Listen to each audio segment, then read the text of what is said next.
আছে বলে প্রকাশ করা সম্ভব নয় গ্রামের সৌন্দর্যটা। আমি এখন ইন্টার পরীক্ষা দিচ্ছি, হয়তো আর কখনোই একটা দিনের জন্য হয়তো আমি গ্রামে আবার এইভাবে ঘুরতে পারবো না। আমি ভাই গ্রামের ছেলে। এখন প্রশ্ন হচ্ছে যে তুই গ্রামের ছেলে, তা ভিডিওতে এসে বলতেছিস কেন? আমার এই ভিডিওটা শুধু আজকে তাদের জন্যই যারা গ্রাম থেকে শহরে গিয়ে চার দেয়ালের মধ্যে আটকে কর্মজীবন করতেছে, পরিবারের দায়িত্ব নিয়েছে, তাদের উদ্দেশ্যে।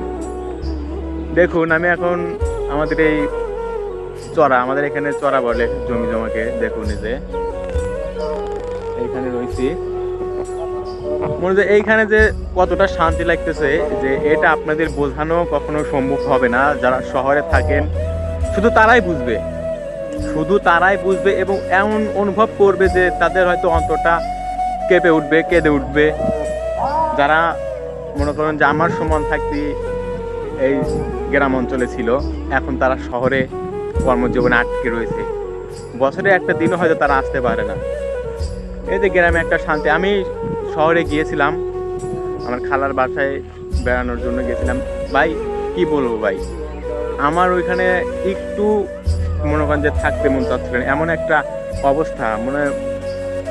যখন চলে আসলাম, তখন গ্রামে যখন আসলাম, তখন বুঝলাম যে হয়তো আমি আবার অন্য একটা জগতে পা রাখলাম, এরকম অবস্থা।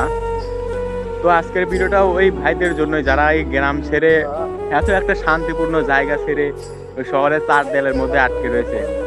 এখন ভিডিও করার মূল উদ্দেশ্য হচ্ছে যে ভাগ্য ক্ষেত্রে আমাকে ওই শহরের চার দেয়ালের মধ্যে যেই আটকে যেতে হবে।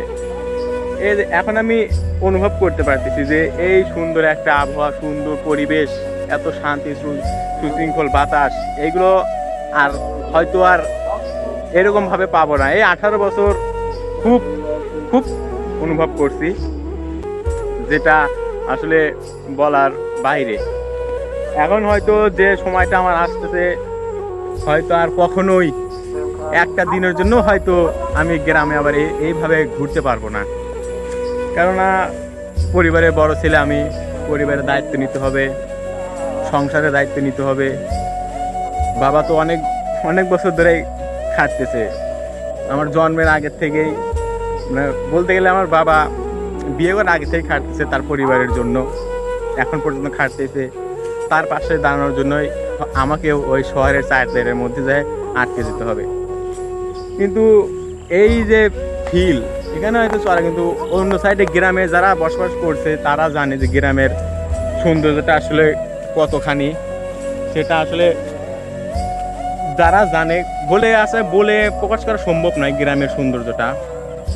কারণ যারা গ্রামে বসবাস করছে শুধু তারাই বলতে পারবে আচ্ছা গ্রামের শান্তিটা কি। যারা আমার এই ভিডিওটা দেখতেছে, হয়তো যারা গ্রামে থাকে না, গ্রামের মর্মটা বোঝে না, তারা হয়তো ভিডিওটা আমার স্কিপ করে চলে যাবে। কিন্তু যারা গ্রামে থাকছে 20 বছর, 25 বছর, সর্বোচ্চ হলে 30 বছর, কিন্তু 30 বছর পর কোনো না কোনো কর্মক্ষেত্রেই অনেক ব্যক্তিকেই হয়তো অনেকে গ্রামে রয়ে গেছে, ব্যবসা বাণিজ্য করতেছে, কিন্তু অনেক ব্যক্তি আছে যারা কর্মের জন্য নিজ গ্রাম ছেড়ে অন্যত্র চলে গেছে, চাকরির জন্য, সংসারের দায়িত্ব নেওয়ার জন্য। আসলে শুধু তারাই আমার এই ভিডিওটা দেখে বুঝতে পারবে যে গ্রামের মায়া কি জিনিস।